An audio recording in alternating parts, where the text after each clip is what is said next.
Hola, ¿cómo están?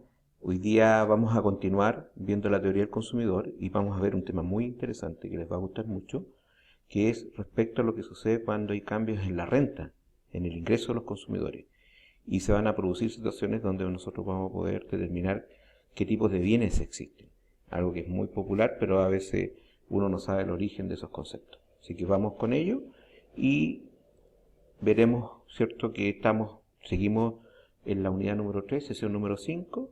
En el texto estamos en el capítulo 4 y vamos entonces con estos cambios en la renta y los tipos de bienes. ¿Cómo lo vamos a analizar? Como lo hemos hecho normalmente, tenemos un mapa con alimentos y vestidos y en este caso vamos a tener los precios fijos, el precio de los alimentos y el precio del vestido, $1 y $2, y lo que va a cambiar es el ingreso asociado, 10, 20 o 30.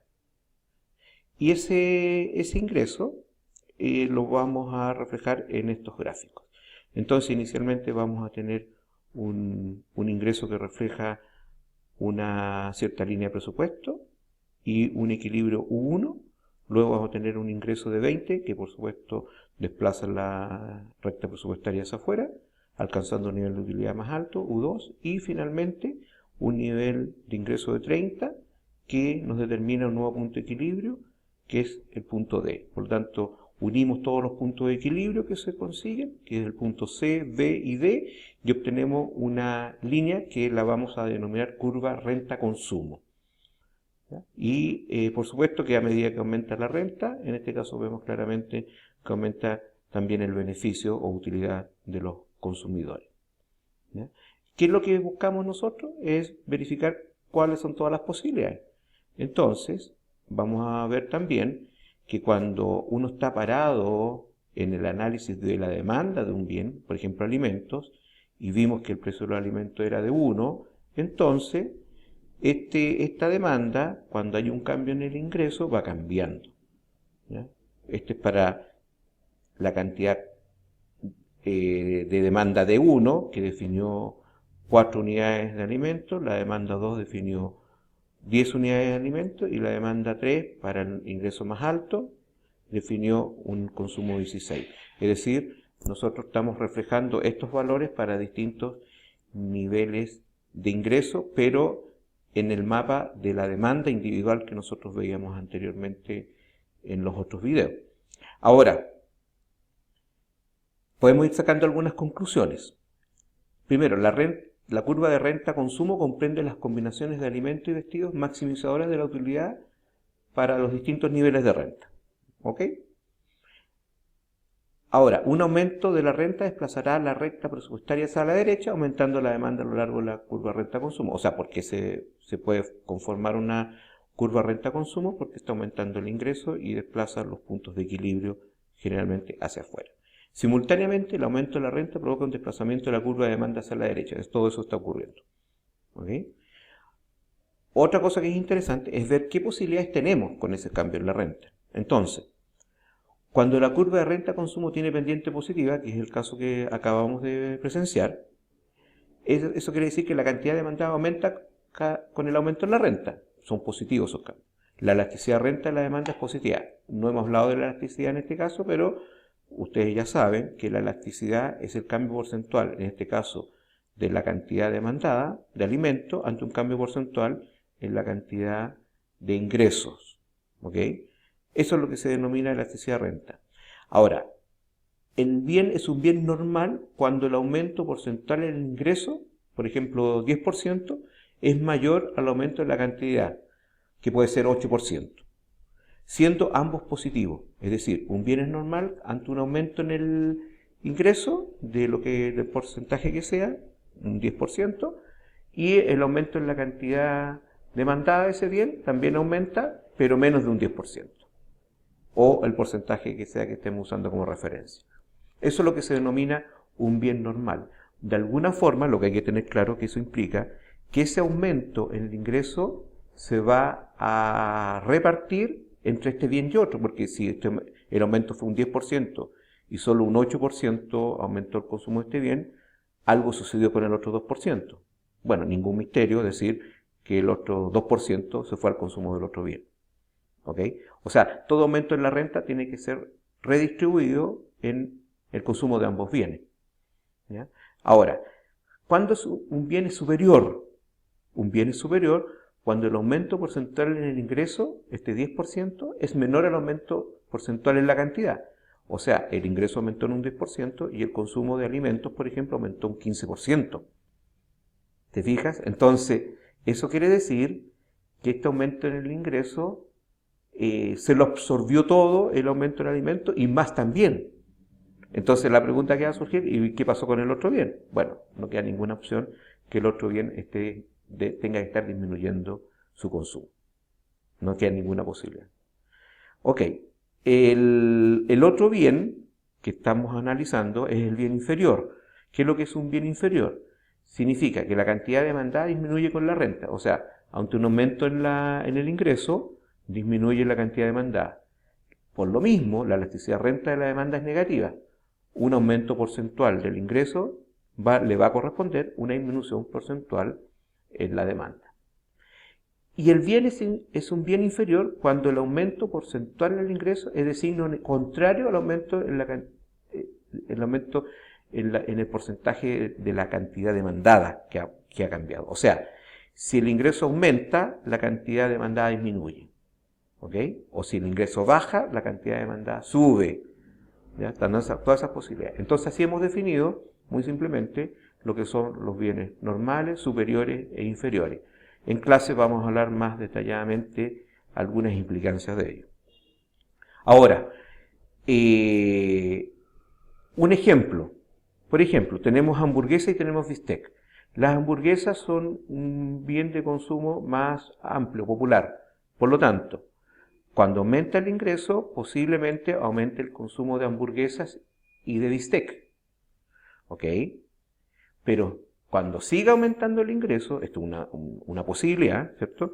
Es probable que aquellos que consumen hamburguesa ya no quieran consumir tanta más hamburguesa y quieran preferir en mayor proporción carne en forma de bistecs. ¿Ok? Entonces, ahí tenemos que en un primer tramo, en esta curva de renta-consumo, que antes era de una sola forma, pendiente positiva, ahora vemos que tiene un tramo de pendiente positiva y un tramo de pendiente negativa. ¿Pero por qué ocurre eso? Porque en este caso las hamburguesas son un bien inferior. ¿Ok? Y si son un bien inferior es porque a medida que aumenta el ingreso, su consumo está disminuyendo. Y lo equivalente es que los bistecs son un bien superior. ¿Ok? Porque el consumo tiene que estar aumentando más que proporcional al aumento del ingreso para que este aumento en el ingreso sea compatible en un 100% y distribuido entre esos dos bienes. ¿Ya? Otra cosa que es interesante decir, para distintas personas los bienes pueden ser inferiores, superiores o normales. No es que el bien sea superior para todas las personas o inferior para todas las personas, no es así, pero hay unas tendencias. Hay ciertos bienes que tienen características de bienes superiores y otros que tienen características de bienes inferiores para la gran mayoría de la gente, pero también depende de los niveles de ingreso y de los gustos, ¿ya? Pero existen las tendencias en economía. La demanda respecto a lo que hemos hablado, ¿cierto? Hay otra forma de expresar esta variación en la renta a través de lo que se denominan las curvas de Engel. Las curvas de Engel relacionan la cantidad consumida con la renta directamente. ¿Ya? Es muy parecido al caso anterior, pero en el caso anterior nosotros tenemos dos bienes donde está cambiando la renta, por lo tanto la renta no la estamos graficando. Y en ese caso, si el bien es normal, la curva de Engel tiene pendiente ascendente o positiva.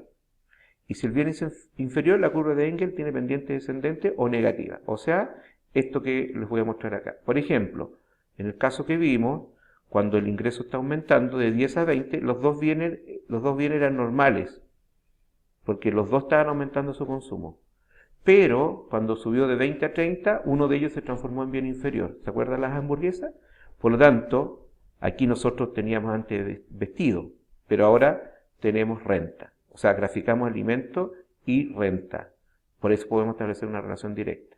En este caso, el bien es normal o el bien es inferior. También podemos graficar los bienes superiores, que serían también de pendiente positiva.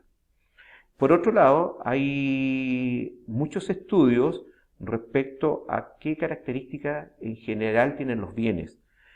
Y podríamos pensar, por ejemplo, esto es un estudio que se hizo en Estados Unidos de los gastos para distintos niveles de ingresos.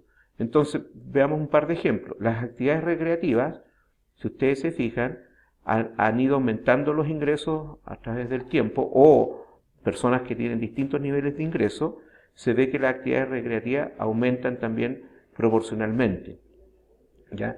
Pero si aquí hay un aumento de 500%, las actividades recreativas no han aumentado en 500%, han aumentado un poquito menos. O sea, este sería un bien normal. Fíjense el caso interesante de las viviendas en propiedad, o sea, dueños de las casas. Cuando los ingresos aumentan en un 50, 60 o 70%, como en estos tramos que estamos graficando acá, las viviendas propias aumentan en más de esos porcentajes. Por lo tanto, en ese caso estamos hablando de bienes superiores.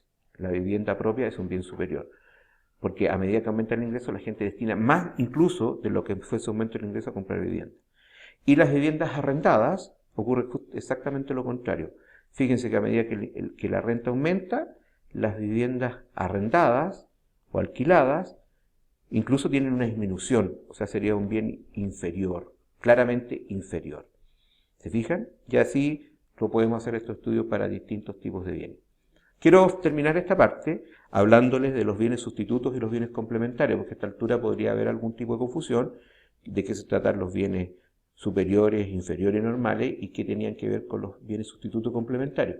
Bueno, les aclaro que los bienes sustitutos y complementarios tienen que ver con el cambio en el precio de un bien, no del ingreso. ¿Ok? Esa diferencia es la fundamental. Hablemos de cambio en el precio de un bien y cómo ese cambio en el precio afecta el consumo de estos bienes. Entonces, dos bienes son sustitutos, ¿ya? Si la subida o bajada, pero hablemos de una subida, del precio de uno de ellos provoca un aumento de la cantidad demandada del otro, ¿ya? O sea, por ejemplo, si suben las entradas, el valor de las entradas al cine, la gente va a ir menos al cine, eso lo sabemos, por ley de la demanda, pero va a aumentar, ¿cierto?, la demanda por Netflix o por contrato de pago para ver películas, digamos, en la casa, ¿cierto? Por lo tanto, cuando sube el precio del cine, aumenta la cantidad demandada de los sustitutos, que es Netflix, ¿ya? O de cualquier otra aplicación, Amazon, lo que ustedes quieran. Ahora, dos bienes se denominan complementarios si la subida del precio de uno de ellos provoca una disminución de la cantidad demandada del otro. ¿Ok? O sea, al revés, cuando sube el precio de la benzina, como sube el precio de la benzina, compramos menos benzina, andamos menos en auto y también le echamos menos aceite al motor. O sea, también en este caso hay una relación entre ambos bienes. Pero en este caso, el bien es complementario. Sube el precio de uno y compro menos de los dos. En cambio, en el otro sube el precio de uno, compro más del otro que es más barato. Esa es la diferencia. Y, a modo de recuerdo, les traje acá una lámina que ya habíamos visto, donde nosotros vamos cambiando el precio de los alimentos. Por ejemplo, está bajando el precio de los alimentos y vemos qué pasa con la cantidad demandada de alimentos, que lo natural es que va aumentando, ¿cierto? Pero nosotros estamos viendo qué pasa con la reacción del otro bien. En este caso, cuando baja el precio de los alimentos, también baja, fíjate, baja la cantidad aumenta la cantidad demandada de alimentos, pero disminuye la cantidad de vestido. ¿Te fijas? Y en algún minuto va a ocurrir, o podría ocurrir, no que tenga que ser así, que cuando sigue bajando la cantidad de precio de los alimentos, la cantidad de vestido aumenta. Entonces, en este caso, el cambio en el precio determina si son sustitutos o complementarios. ¿Cómo lo podemos resumir? De esta forma. Si la curva precio-consumo tiene pendiente descendente, o sea, vamos a esto, acá, esto es una forma descendente de la función, esta que está acá, que estoy mostrando, entre C y B. En ese caso, los dos bienes se consideran sustitutos, porque está bajando el precio de uno y disminuyendo el consumo del otro. ¿Okay? Ahora, si la curva de precio de consumo tiene pendiente ascendente, los dos bienes se consideran complementarios. O sea, esta zona, ¿cierto? Podríamos relacionarla con que los dos bienes son complementarios. ¿Ya? Ojo, que en la realidad de la vida misma, los bienes pueden ser sustitutos o complementarios simultáneamente también. ¿Ya? Pero eso no lo podemos graficar acá en un gráfico con dos bienes.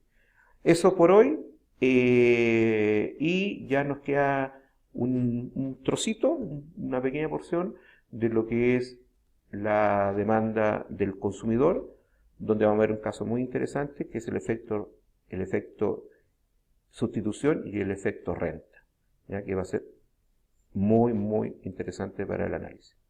¿Ok? Estamos entonces y nos vemos en la próxima sesión.